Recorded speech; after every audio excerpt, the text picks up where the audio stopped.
শ্মশানঘাট এলাকার এই খালপাটটা আজকে দীর্ঘদিন প্রায় ১০-১২ বছর যাবৎ এই খালপাটে এই অবস্থা আছে। আমরা মহকুমা শাসকের কাছে পঞ্চায়েতে কত ডেপুটেশন দেওয়ার পরেও এই খালপাটটা এখন পর্যন্ত তারা কোনো কিছু করতে পারতেছে না বা করতেছে না।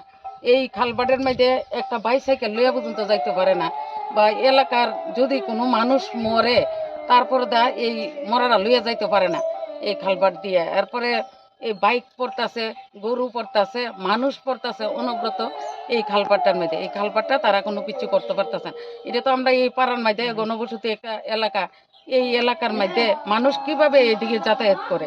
রাইতে বিয়ালে তো মানুষ দুই পায়ে হাঁটতেই অসুবিধা হয়, কিন্তু তারা ওই খালপাটটা কোনো কিছু করতে পারতেছে না বা করতেছে না আজকে দীর্ঘদিন ধরে।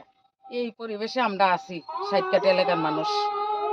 আমরা মহকুমা শাসকের কাছে, পঞ্চায়েতে, সব জায়গায় জায়গায় এই কাগজপত্র দিতেছি, ডেপুটেশন দিতেছি, আন্দোলন করতেছি, কিন্তু তারা কোনো কিছু করতেছে না। এটা ব্যাপারে তারা কোনো কিছু হেলদুলই নেই, তারা কিচ্ছু করতেছে না। এই যে অনবরত মানুষ এইভাবে পড়তেছে, কত মানুষ আহত হইতেছে, বয়স্ক বৃদ্ধ মানুষ তো যাইতেই পারে না, এরপর একটা মরা লইয়া যাইতেও পারে না। কি অসুবিধায় আমরা আছি এই এলাকার মানুষ।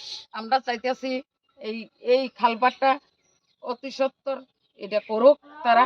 আমরা এই এলাকার মানুষ যাতে একটা মরা লইয়া যাইতে কোনো অসুবিধা না হয়, একটা সাইকেল লইয়া যাইতে পারে না, একটা বাইক লইয়া যাইতে পারে না, দুই পায়ে হাঁটতেই পারে না। এটা কি অবস্থা হয়ে আছে, এটা তাড়াতাড়ি এটা যাতে ঠিক করে। স্টুডেন্টরা যায় অনেক সময়, এখানে ছোট বাচ্চারা এই খালবাটের মধ্যে পইরা জায়গা নিচে, কয়েকদিন গরুও পড়ছে, মানুষও পড়ছে।